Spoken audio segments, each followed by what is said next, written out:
The ancient baobab groaned in the wind, its hollowed trunk whispering secrets to those who dared press an ear against its scarred bark. Old Ijibu, the last elder who remembered the river's song, traced the carvings with fingers as gnarled as the roots beneath his feet. Illumarin was not always dust, he rasped to the children huddled at his feet. Their wide eyes reflected the last light of the setting sun, painting their faces the color of dried blood. When my grandfather was a boy, her waters ran so deep, they say you could hear the ancestors singing at the bottom. He paused, letting the wind carry the scent of parched earth and desperation between his words. Then came the Great Famine. The chiefs consulted the oracle, who claimed the river spirit Umoja demanded a voice, a child who could sing her praises forever. They chose Adetutu, the weaver's daughter, with the sweetest throat in 12 villages. One of the children gasped. Little Moremi clutched her own throat, as if feeling the phantom noose of history. They bound her feet with silver chains and pearls, Ijibu continued, so she would walk like royalty into Umoja's embrace.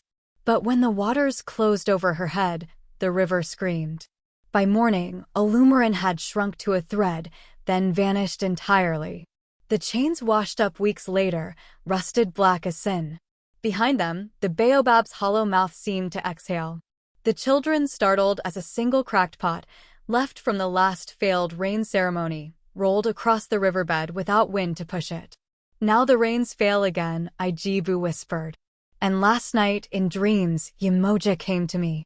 She does not want pearls this time. She wants. A howl cut through the village.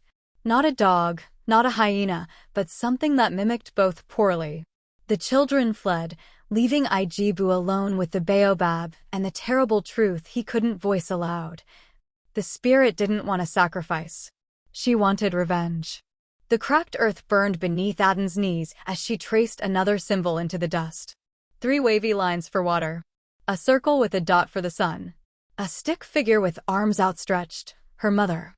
The villagers said the drought had lasted 7 years, but for Aden, time had stopped the day the river took her mother's voice forever. Her fingers paused as a pebble skittered across her drawing. She didn't need to look up to know who approached. The shuffle of worn leather sandals, the tap-tap of the walking stick against dry roots, the faint scent of palm oil and wood smoke that clung to Baba Ifeimi like a second skin. Drawing stories again, little one? The old drummer settled heavily beside her, his milky eyes staring straight ahead at nothing and everything. His gnarled fingers found the edge of her drawing, tracing the stick figure. You make her too thin. Your mother had arms strong enough to carry 2 water pots and a crying child. Aden smiled, adding curves to the figure's arms. The wind snatched at her yellow head wrap, the faded fabric fluttering like a dying butterfly. It had been her mother's, the only thing the river had returned the day she drowned. The village women said Aden had been cursed twice over, first by being born mute, then by surviving when her mother hadn't. Only Baba Ifeimi knew the truth she'd scratched into the dirt years ago. She hadn't been on the riverbank that day by accident. She'd followed the sound of singing. A shout echoed from the village square. Aden's shoulders tensed as she recognized the voice. Chief Ademala's son, Kola. The wells run dry again. That mute which has driven Umoja away with her cursed drawings.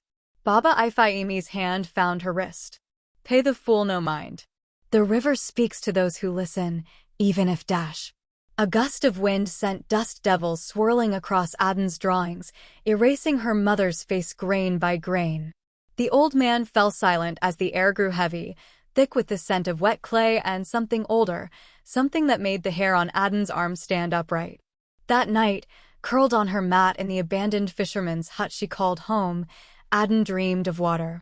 Not the muddy trickle from the village well, but a great rushing torrent that filled her mouth, her lungs, her.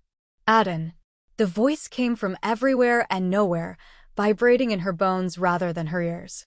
She sat bolt upright, choking on air that tasted of salt and rotting lilies. Outside her hut, the cracked earth glistened with moisture that hadn't been there at sundown. As she watched, the droplets arranged themselves into letters, then words, then a sentence that made her blood run cold. They did not drown me. Come find me. Aden's bare feet moved of their own accord, following the phantom gurgle of water that no one else seemed to hear. The sound led her past the abandoned fishing boats, their wooden ribs protruding from the dust like skeletons, and up the rocky path where the village goats no longer grazed. Her mother's yellow head wrap clung to her damp neck as she climbed, the night air thick with the promise of storms that never came. The water sounds grew louder near the cleft in the rocks where women once came to pray for fertility. Aden hesitated, her fingers brushing the knife at her waist, not that it would help against spirits. Taking a deep breath, she squeezed through the narrow opening. The cave beyond took her breath away. Where there should have been darkness, a soft blue glow pulsed from the walls, reflecting off a pool so clear she could see straight to the bottom. Bioluminescent algae swirled in the water, forming patterns that almost looked like words, like the message in the dirt. Aden's foot slipped on the whetstone as she approached the pool's edge. The splash echoed unnaturally loud, and for a terrifying moment, the glowing algae went dark. Then the water erupted. Aden fell back as a towering figure rose from the pool, water cascading off a body both woman and fish. The spirit's skin shimmered like the inside of an abalone shell, shifting between mother-of-pearl blues and greens. Coral beads clacked in her braids, each one carved with symbols that hurt Aden's eyes to look at directly. But most arresting were the eyes, golden and slit-pupilled like a catfish, yet somehow containing the depth of the ocean. Aden. The spirit's voice vibrated in Aden's chest rather than her ears, just like in her dream. Daughter of the one who heard my pain. Aden's hands flew to her throat instinctively. She opened her mouth, but only silence came out. Yamoja's laughter sent ripples across the pool. You think I care about that broken voice box? I speak to the river in your blood. She leaned closer, the scent of brine and lotus flowers overwhelming. Your mother didn't drown by accident. She was looking for something stolen from me. With a flick of her wrist, the spirit sent images swirling across the water's surface, a conch shell carved with intricate spiral patterns, glowing faintly even in the vision. My voice, Yamoja hissed. Stolen generations ago by men who thought to control the waters. Hidden now in your chief's shrine, beneath the statue of Arunmala. Her scaled fingers brushed Aden's cheek, leaving trails of salt. Bring it to me, and I'll give you back what was taken from both of us. Aden recoiled. The chief's shrine? That was guarded day and night, ever since the drought began. Even if she could get in, the punishment for trespassing. The water at her feet suddenly turned cloudy, then cleared to show a new image, her mother, struggling against invisible hands at the riverbank. Not drowning. Being held under. They feared what she knew, Yamoja whispered. Just as they fear you. Aden's fingers dug into her palms hard enough to draw blood. She didn't need words for the answer she gave, a single, determined nod. The spirit smiled, revealing needle-like teeth. Good. But know this, the shell has been tainted by mortal hands. When you take it. She pressed a webbed finger to Aden's lips. It will fight you. With that, Yamoja dissolved back into the pool, taking the light with her. Aden stumbled blindly toward the cave entrance, her mind racing. She needed help. And there was only one person in Ayatoro who might believe her. As she emerged into the moonlight, the first raindrop in 7 years struck her forehead. Then another. And another. By the time Aden reached Baba Ifeimi's hut, the skies had opened completely, the downpour washing the dust from her skin in red-brown rivulets. The old drummer stood in his doorway, his unseeing eyes turned toward the heavens as the village erupted in shouts of joy behind him. You felt it too, he said, not a question. When Aden grabbed his arm, his smile faded. So it begins. The rain had turned the village paths to mud by nightfall, masking their footsteps as Aden and Baba Ifeimi picked their way toward the chief's compound. The old drummer moved with surprising agility for a blind man, his walking stick tapping lightly against the wet earth. The downpour had sent most villagers indoors to celebrate, but torches still burned outside the shrine, and the silhouettes of 2 guards were visible through the downpour. Baba Ifeimi pressed a small pouch into Aden's hand. Crush these leaves near their feet, he murmured. They'll sleep like the dead for an hour. Aden's fingers trembled as she crept forward, the dream herbs from the old man's garden turning to paste in the rain. The guards were arguing about whether the rain was a blessing or a curse when the first whiff reached them. Within minutes, they slumped against the shrine walls, their snores lost in the storm. The shrine door creaked open to reveal a room heavy with the scent of palm oil and old wood. Carved statues of the Orishas lined the walls, their painted eyes seeming to follow Aden as she stepped inside. In the flickering torchlight, she spotted the statue of Orunmila in the far corner, its base suspiciously clean compared to the dust coating the others. Here, she signed to Baba Ifeimi, though she knew he couldn't see it. His fingers found hers in the dim light, squeezing once in understanding. The statue was heavier than it looked. As Aden strained to tip it over, something inside scraped against the wood. With a final heave, it toppled, revealing a hollow compartment, and inside, pulsing with an eerie blue light, was the conch shell. The moment Aden touched it, the carvings along its spiral flared to life. A searing pain shot up her arm, but she gritted her teeth and held on. The shell was fighting her, just as Umoja had warned. "Aden, look at this." Baba Ifeimi's whisper was urgent. While she'd been wrestling with the shell, he'd found a hidden compartment beneath the altar.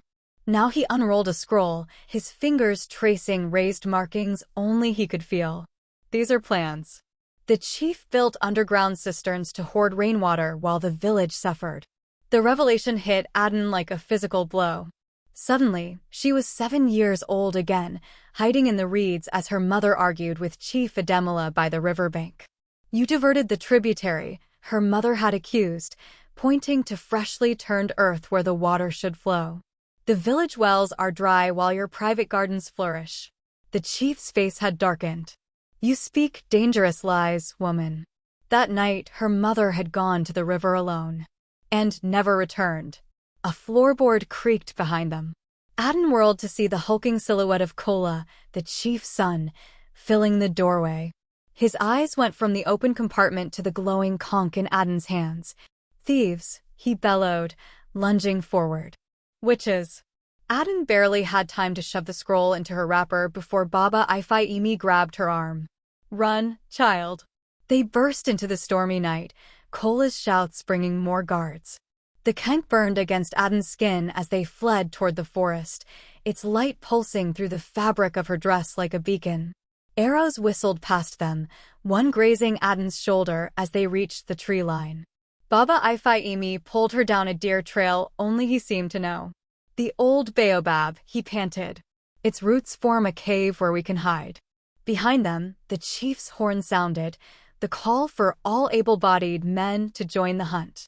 Aden clutched the conch tighter, its heat now seeping into her bones. Somewhere in the storm, she thought she heard the river laughing. The conch shell burned like a live coal against Aden's chest as she and Baba Ifeimi emerged from the forest's edge. The dry riverbed stretched before them, its cracked earth illuminated by moonlight that seemed to focus solely on the spot where her mother had disappeared years ago. Baba Ifeimi's breathing came in ragged gasps. "They're coming," he warned, his blind eyes somehow seeing what Aden couldn't yet hear, the crashing of warriors through the undergrowth, the twang of bowstrings being tested. Aden stumbled to the river center, her bare feet kicking up puffs of dust that hung suspended in the air as if time itself had slowed. She fell to her knees, pulling the conch from her wrapper. The moment it touched the parched earth, the carvings blazed so bright they lit the entire riverbank in eerie blue. Then, silence. Even the pursuing warriors froze as the ground began to tremble. The conch sank into the dirt as though swallowed by invisible hands. For one terrifying heartbeat, nothing happened. Then the river screamed. Not water, but voices, hundreds, thousands of them, erupted from the ground in a chorus that shook the trees. Aden clapped her hands over her ears, but the sound vibrated in her bones, in her teeth. Before her, the air shimmered like heat haze, resolving into the towering form of Umoja. But this was no beautiful mermaid.